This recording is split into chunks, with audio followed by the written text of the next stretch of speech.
Hi, good morning, everyone. Happy Thursday. It is September 25th. And for those who don't know, who might not know me, my name is Rocio Luna, and I am a broker here in Acrisure. So I provide insurance and insurance solutions to contractors and staffing agencies. And today we have a very special guest, my dear friend, LaNiesha, who I actually went to Vegas last about this time last year, and Mhm. I was one of her guest speakers for her presentation. And I'll let Lanisha introduce herself and tell her about herself. But I'm just to let you guys know that you guys are dealing with an expert. She is super knowledgeable, very very well liked, and she is honestly one of the most professional ergonomists that I have met. So I'll let you introduce yourself, Miss. Wonderful. Thank you so much for that introduction, Rocio. And you are right. This time last year, we were on a national stage presenting on ergonomics and workers' compensation. So thank you for having me here with you today. My name is LaNiesha Littleton. Rocio did a great job of lining out. So I'm an ergonomic specialist, and I'm also the founder and CEO of iHelp 360.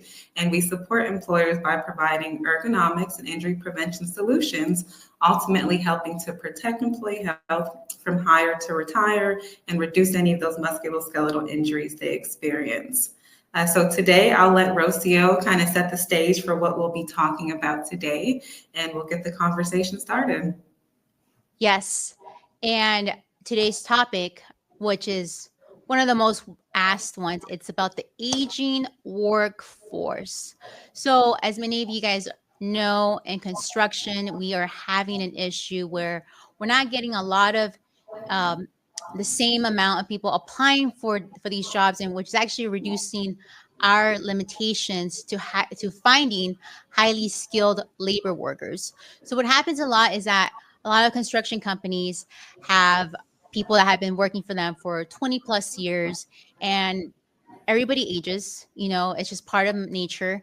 And what we once did, 10, 20 years ago. So to give you guys an example, I'm 32, and 10 years ago I was 22. And I'm just going to share this because I've never woken up with back pain, and I think I've experienced my first back pain last week, and I was like, "Oh, what is this?" Like, I've never had that, and I was, just, kind of just thinking about our talk this week, and it's like there's certain things that your body just naturally goes through, and obviously, if you put yourself in those stress situations, and we all know with construction, industrial, there's a lot of heavy lifting, a lot of repetitive motion, and what better person than Lanisha herself to talk about this topic. So the first thing that I want to ask you, Lanisha, it Mhm. is, what do you see that what's one thing that employers, contractors can improve when it comes to reducing their injuries with their aging workforce? Yes, and great job on just setting the stage for that, Rocio. That is, aging is a natural progression of the body, and if we look at what injury risks exist for someone in their 20s or 30s, there might be a higher likelihood for those same injuries for someone who is in their 40s, 50s, or 60s. So it's so important that we highlight that. And I know you asked what are some strategies or what are some tips to help prevent these injuries. But I want to even start a little bit earlier, just understanding what some of those challenges are. So, in addition to the aging workforce, with construction, a few challenges that compound having an aging workforce are labor shortages. And like Rocio mentioned, there are less people, or, yes, less younger folks coming in and getting skilled and trained than there are. Currently people retiring. So I think it's important to know with the labor shortage, that also puts additional strain and stress on those skilled laborers who are present doing the job. When you look at rising premium rates, Rocio, she's our EMR queen and our EMR expert. So when you look at rising premiums, higher injury rates, it's so important to understand why this is, how these challenges compound the aging workforce. And even before we go into how to prevent it, I want to just help establish some foundational knowledge. What are some of these injuries that workers are exposed to, but even more so an aging workforce? So I want to start by highlighting what is a musculoskeletal disorder? What is it that we're trying to prevent, right? So if you look at musculoskeletal disorders, they are conditions of the nerves, tendons, muscles, and supporting structures. And oftentimes, when these have a condition, it results in discomfort, pain, swelling, numbness, tingling, and also can be a major cause of disability as well. So I just want to start with that foundation. And, Rocio asked, what is the solution? Right? So the whole science of ergonomics is to help prevent musculoskeletal disorders. And if I just give a quick definition of ergonomics, or I'll engage yourself, Rocio, the crowd, what do you think ergonomics is? What is ergonomics in your own words? Yeah, that's a great question, because I think when people think about ergonomics is that they think, oh my God, this is going to be expensive. I'm going to have someone here who's going to walk through my office, walk through my job site, walk wherever, and they're going to say, I need to update my desk. I need to, add a special chair. And I think a lot of people have that misconception of course, cost do tie in to this, but it's also looking at the long run, which is, are we having a lot of repetitive issues where hands are being, injured, shoulders, the same thing. And if you look, if you compare what you're doing along with the injuries that you're sustaining, obviously in the long run, it's going to be way more expensive continuing the problem versus taking action and analyzing that. So I think if you ask me, I would say that the definition of ergo is trying to find a simple process to create a better workflow. That's what I would, in my head, trying to see how I could best, make it simple for people to understand. Yes, and I think that's an excellent just like overview of what people experience and perceive when you're going through the ergonomics process, and actually what it is. And you mentioned just optimizing a process and improving workflows, and that is a huge goal of when we're implementing ergonomic solutions. That is one of the main goals. So all in all, so ergonomics, whether we think about awkward postures, heavy lifting, comfort, working more efficiently, when it boils down to it, ergonomics is the science of when you're studying the interaction between humans and elements of a system, a process. Goodness, dude, I apologize. I have two definitions I always go by. I mean, this one is a little different, but it applies to the theories, principles, and methods in order to improve the design with an ultimate goal to help with employee well-being and overall system performance. And I think Rocio did a great job of speaking to that when you look at system performance. Now, when you look at ergonomic risk factors, and we consider repetition, awkward postures, forceful exertions, contact stress and duration, all of those risk factors are prevalent in the construction industry. So it's even more so important that we address that when working with an aging workforce in construction. Yes. And then we have an answer here from Melinda Anderson. Ergo is the study of how the worker interacts with the work environment. As employers, they should try to fit the work environment to the worker. Right on. Yes, thank you, Melinda. Thank you, thank you. So it's so important if we're thinking about how to improve any problem, to understand, well, what are the contributing factors to this problem so that we do have those insights when we go in there. And then to just stop you right there, just because I know my audience will have questions as to like, well, what are the contributing factors to that? It's like, what is contributing to this shoulder injury? Because obviously I feel like when it comes to workers' comp, I feel like workers' comp, shoulders are probably the most common injury and the most easily sustainable, right? Because if you're lifting, moving, misplacing something, it's really easy to hurt your shoulder. Yes. So if we're understanding what are those tasks or those work duties, especially in construction, and what contributes to those injuries and those risk factors, I'll give an example. Say vibration. When individuals are exposed to vibration, that can lead to conditions. One is called Raynaud's disease or white finger syndrome. So it impacts the circulation of our veins and our arteries, and it impacts circulation. And it impacts our ability to sense temperature also. And numbness is one of the outputs of those conditions. And if you think about construction workers, they're working with tools that have heavy vibration often. All the time. Think about jackhammers or any kind of power tools. It's inherent to some of the work unless ergonomics is built into the design of it early in the process when you're designing the work. So having solutions like using anti-vibration gloves or minimizing exposure to that risk factor, those are opportunities to help in those specific instances. And you also mentioned shoulder injuries, back injuries. So construction workers, they engage often in sustained postures and awkward postures.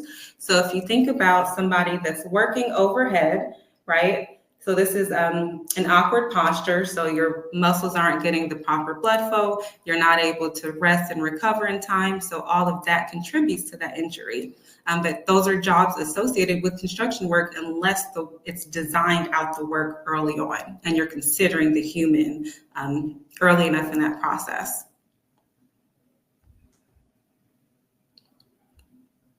So yes, but if we just keep going with that one, if you think about back injuries in construction, it's extremely prevalent, back injuries in lower extremity. So what contributes to that is heavy lifting, pushing, pulling, and carrying. And those, they actually contribute to both shoulder and back injuries. So it's important, again, how do you design it in the work? Maybe storing or maybe controlling the amount that an item weighs. Instead of lifting a 100-pound item, which is above a safe lifting, maybe break those down so that they're only 50 pounds or incorporate team lifts.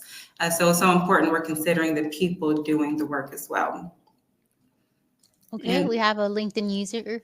Ergo is usually never designed prior to mobilizing unless the GC has a sophisticated program. yes, and that's where a lot of awareness comes in, helping to really bring awareness and attention to items like cost benefit analyses as early as the estimating phase when the GCs and the project owners, when they're estimating the project and they're formulating their budgets, right? That's really the best time to spread that awareness on where it can be designed in from a financial standpoint, because you will need the resources, but also just working when you're designing the work as well.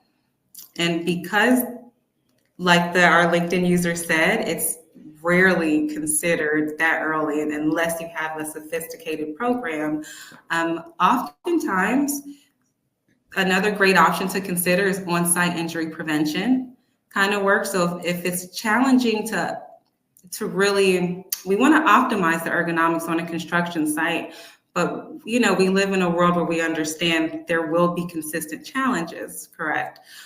So another opportunity is to consider construction workers like the industrial athlete. What is an industrial athlete? There are individuals who work and they use their body for physically demanding work and tasks. So if you think about from an industrial athlete component, it's so important that employers consider on-site stretch and flex programs. That's research shows that to help improve flexibility, mobility, and reduce injury rates. So having on-site stretch and flex programs and on-site engagement.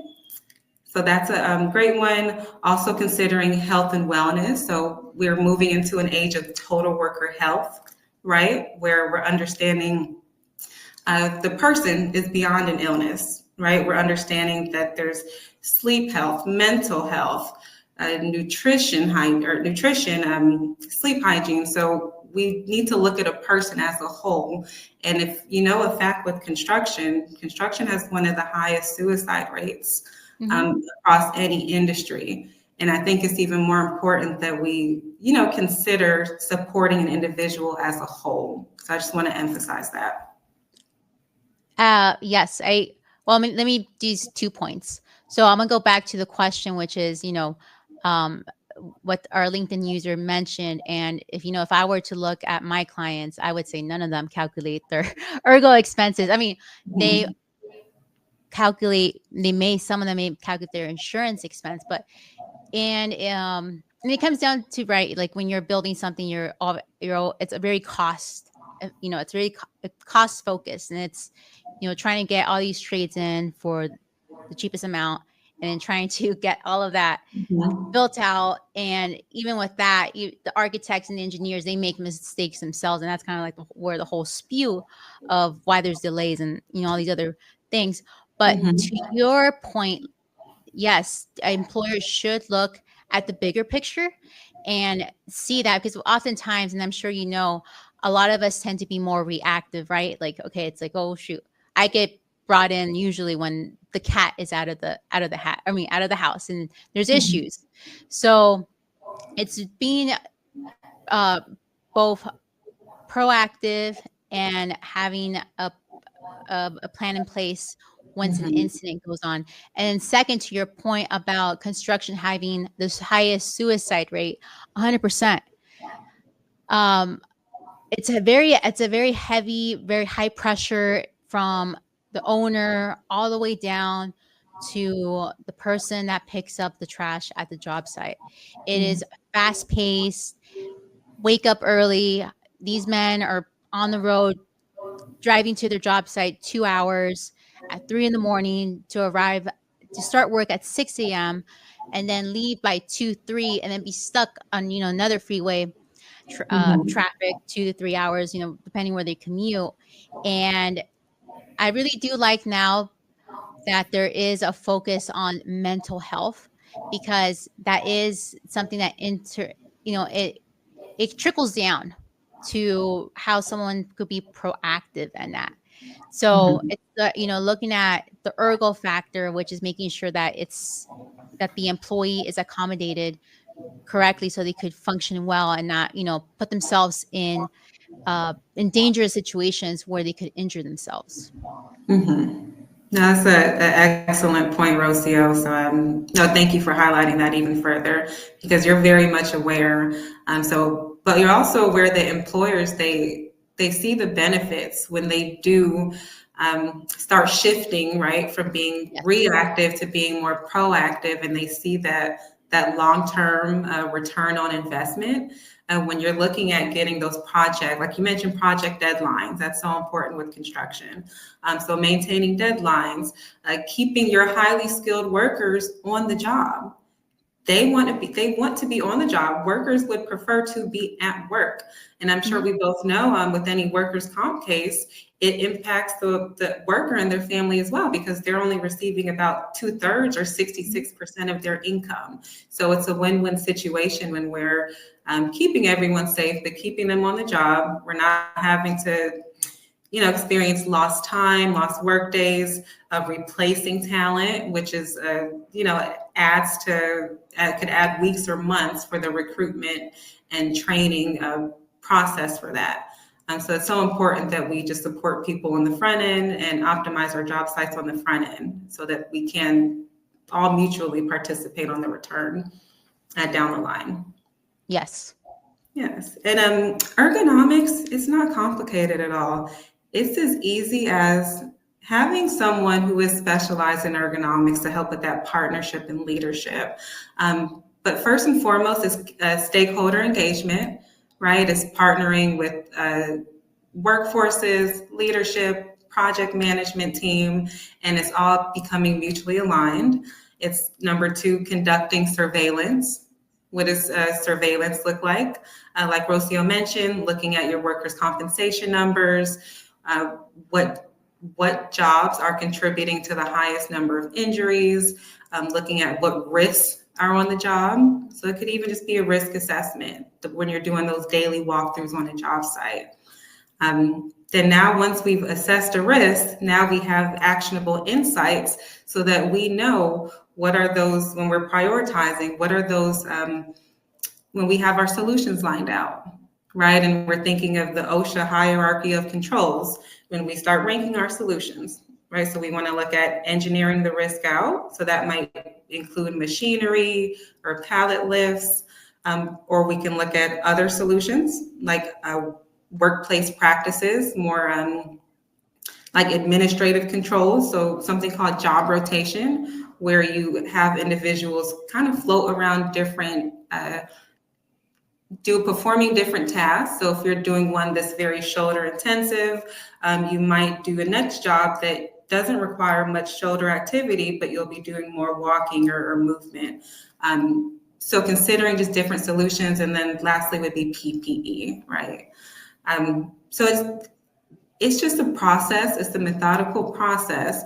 So once you assess your risk, develop solutions, engage all of those key stakeholders, especially the employee and the worker, because 9 times out of 10, you're more likely to get buy-in if someone, if it was someone's idea that they helped you come up with it. So that helps with adopting it. And just doing that follow-up, making sure what you're doing is actually working. Are we keeping more people on the job? Are we reducing injury rates? Are we meeting those project deadlines and still, have a healthy workforce at the end of it? So it's that same process that's scalable, repeatable, and effective as well. Okay. Since we're talking about the field, and now I also want to talk about office, because there are injuries, and actually we're more prone to carpal tunnel and back injuries from sitting. And I could say this because, I sit pretty much all day, starting from 8 till 6 or 7.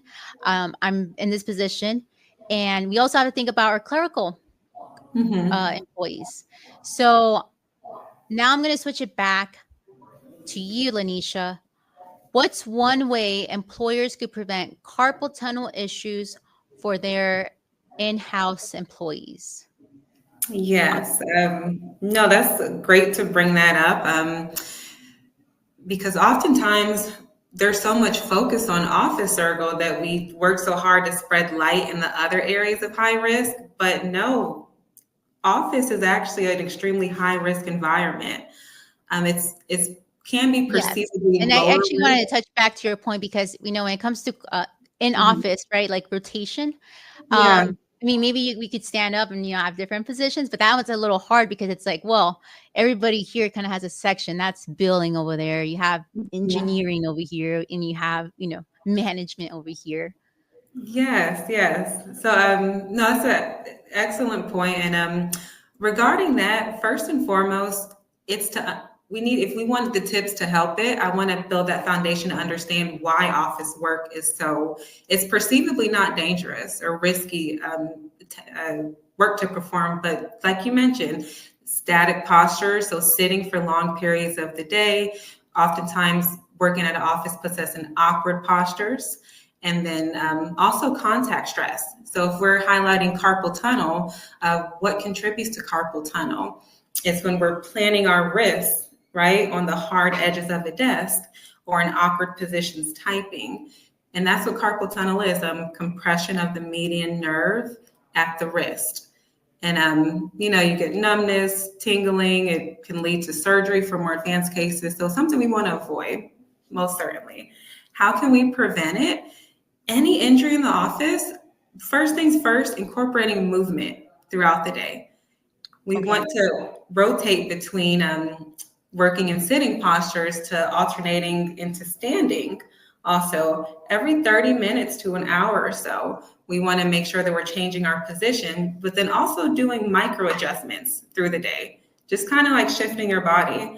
And also incorporating stretch and flex protocols periodically throughout the day, which can be every 20 to 30 minutes. And the goal is to stretch our bodies in the opposite direction of what we're working in. So if you think about it, if we're typically typing like this in the day, we want to do wrist stretches. So great ones for carpal tunnel might be, and I want you to try it with me also too. But you put your hand up, palm forward with your other hand. Put your fingers and gently pull back.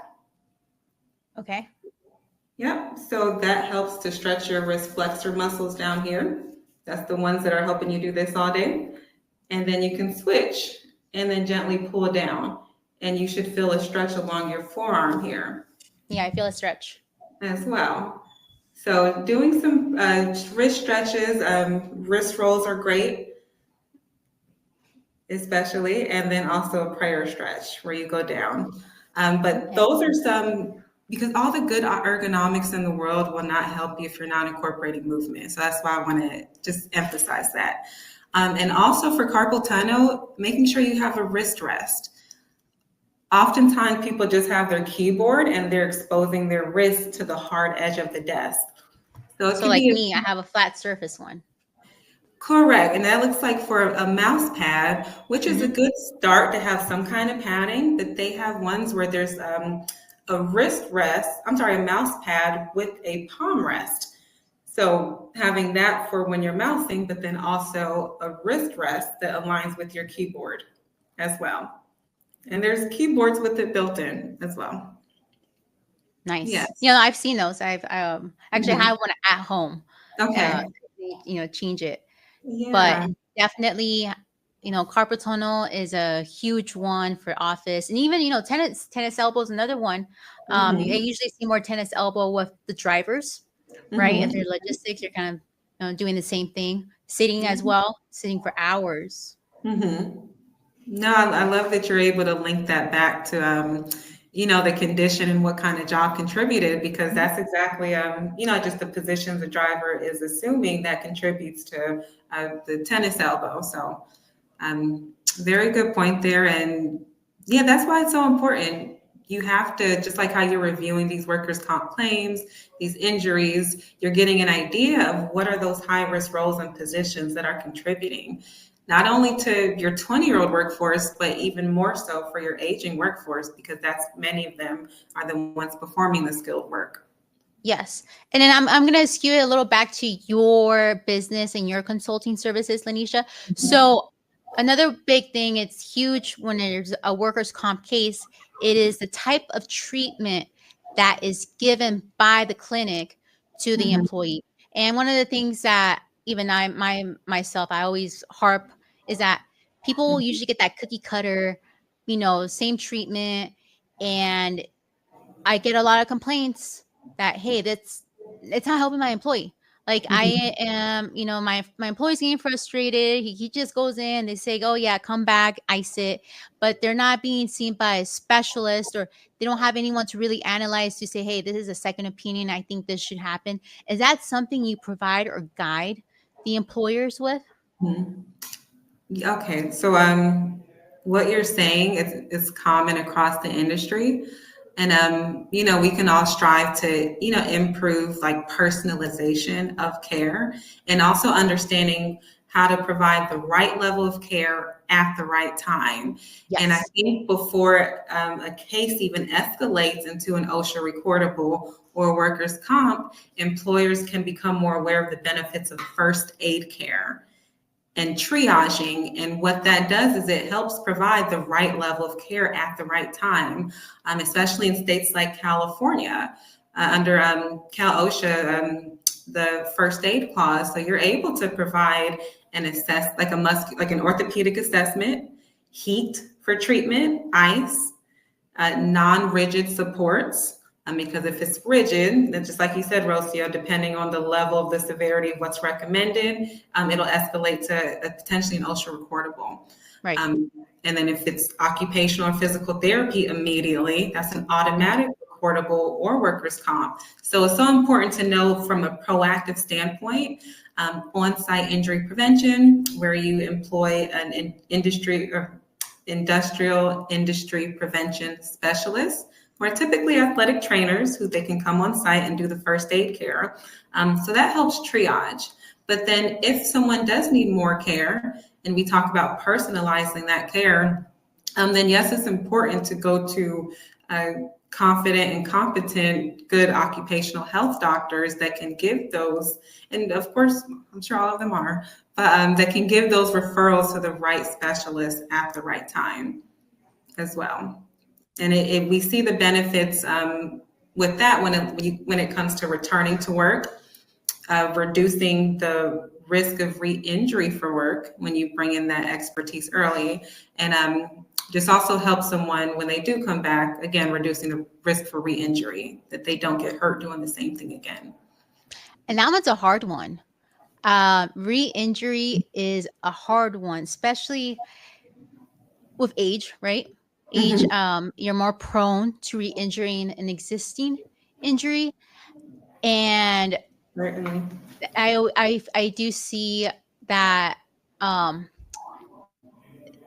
that, that issue with knowing how to reduce it. And could you give us maybe some tips on how employers could, I guess, be more aware or how to minimize that? Let's say, like, I'm gonna give myself an example. I'm gonna Okay. use myself as an example. So let's say I had shoulder injury from, I had surgery on my shoulder from 5 years ago, 2 years ago to make it more recent, 2 years ago, and I did something, but in reality, what I did, I was, moving a box, and I re-injured that existing injury. Mhm. So, how do you help? What tips would you give to an employer that has, you know, field workers that's what they do. They have to lift, and it's really easy to injure your shoulder with 20 pounds or even less. You just might be in the wrong position. So, what Exactly. tip could you give on that? Yeah, so the very first one will be just to echo what you said. Awareness, that's half the job of what we do, spread awareness, right? That's empowerment. It's emphasizing, like you just said, once someone experiences an injury, they have a higher likelihood of experiencing that same injury again. So I think that helps kind of put that antenna on, to help support. Hey, maybe this is something we need to look in further with. So, but the first tip after just spreading awareness, it will be after, you can always proactively do this, but especially if you see a job that's contributing to injuries, conduct a risk assessment on that job. Identify, look at the risk, use a standardized assessment tool to, like, a risk stratification, to know how likely you are to get an injury from this job, number one. And number two, look at solutions. So it could be training, right? Training employees on proper body positioning and posture. But even that is only so impactful, right? It's hard to get the same. You might get one person to do it one time, five people to do it the next time, but it's not a consistent and reliable method just to rely on training. So also looking at solutions on improving the work. So if, you're requiring employees to do lots of heavy lifting, pushing, pulling, and carrying, look at different kind of equipment that's designed to help as a person's assist, to help them reduce those forces, those awkward postures. So I think it's important to look at those solutions to design out the hazard and the risk, in addition to training as well. And that's one of the services that you offer, to do walk through the job site or the Mhm. location. And from your experience, are you able to say, are you able to look at a machinery and be like, okay, well, that's a little out of date. I could see where the issue's at. hmm So that is something that we've partnered with construction companies on. And we've gotten to a point now with technology. There's tools that are in our fingertips that we can use to efficiently capture risk through something called computer vision, AI. So it could be Oh, as simple as taking a video, uploading the video, and then getting the risk scores from that video. And that helps us just efficiently understand the risks across the job site, and also help us understand what are some of those solutions. And also helping employers with, when we're looking at solutions, we can do a cost benefit analysis. If this solution will be high impact with low effort, let's go with that one first. If this solution is low impact and really high effort, maybe we'll avoid doing that one, but at least we've created this list and we can prioritize it now. And we've supported companies through that decision making as well. I love that. I've been hearing a lot about different AI tools. I haven't Mhm. experienced it myself, but I have seen graphs or study reports saying, "Hey, we had this AI tool come in, and they said, this was wrong and this." But it's just amazing how technology is advancing and how you're able to integrate that into your work and help out employers, because I think we need to definitely take advantage of it. If why go down the long old route where it's going to create the same problem when you can Mhm. take this shorter route and has a solution behind it. Yes, Rocio, and very much so. I think prior to, and it's still being adopted. It's still that, it has a lot of traction, a lot of buzz behind it, a lot of, impact and case studies, but it's still becoming adopted, and it's also the way of the future. The problem it solved previously, like many industries, look, having paper, pencil, trying to look and measure things with our eyes, and only really skilled professionals can do it. So now it just kind of levels the playing field in a sense that more people can help with that data collection process efficiently. So that is a tool we use through partners. But there's some great tools out there for the computer vision AI. And it's not all end all be all, of course. You still want to have that expertise. You still want to, computer vision AI doesn't capture forces.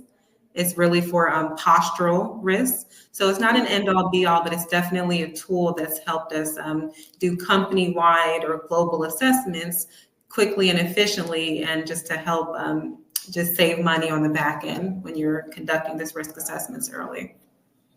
Nice, very nice. So we're coming to 11:40, and I would like to ask the audience if you guys have any questions. Feel free to ask LaNiesha. Also, she is tagged on my event page. So if you guys would like to reach out to her personally or follow her for more educational videos. Actually, I didn't even mention LaNiesha is very involved with several companies, associations. I feel like every time I talk to her, she's at a different state. She's, you're at some conference, you're doing a presentation, you're in Georgia. I mean, everything you're doing is amazing. Thank you, Rocio. Thank you. That is very true, all of it. Very true. But thank you. And gosh, you too, Rocio. Please continue to do what you do. You show up every day. You get on here. You educate everybody, and just keep doing what you're doing too, because you inspire me and many people that are watching you. So thank you for having me here today. Thank you. Thank you. Partnerships in different areas, because I always say, insurance, because sometimes people might think of ergo as, oh, that's safety.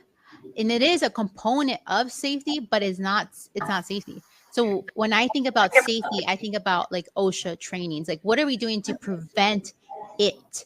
To see what is that we're doing. But ergo really goes into analyzing what the environment is to be able to track down what the issue is, and going from the bigger picture out of it.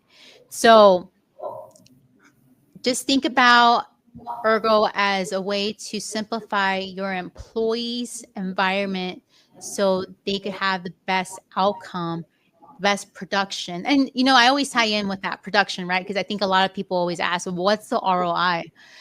What is my return on investment if I, you know, write a check for $5,000, $10,000, and how soon will I see it? And I Mhm. think that's always the question behind anyone's head before they write a check to anyone. Of course, of course. So, but no, I definitely agree. Ergonomics is one of those things that it crosses over and it's multifactorial. So it's employee well-being, it's efficiency, it's risk reduction, right, and all in the greater goal of reducing that risk for injury, but then also getting those participating on the upside, those other financial and monetary benefits as well. And you're right, you have to communicate with stakeholders in their language, right? So quality is going to want to know about um, like how many times did they efficiently complete, like a product, or make sure that it was consistent that each time. Uh, Leadership might want to know the cost savings. Safety might want to know in injury reduction words. Procurement might want to know in finance talk. So it's so important you just kind of, communicate it in the way that the stakeholder can relate.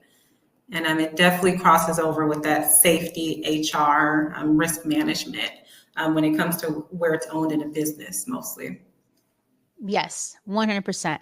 So, if we don't have any questions from the audience, I want to thank you, LaNiesha, for joining us today and shining the light on ergo and how to prevent injuries for our aging workforce. If people would like to reach out to you, what is the best way? Yeah, so either my LinkedIn, which you can access from our post here, but also via email. Really simple, info at ihealth360.org. So info at ihealth360.org. And Awesome. respond Well, as soon as I see. thank you so much, everyone, for joining us. And I hope you guys have an amazing rest of the day. Bye. Okay, bye. Thank you.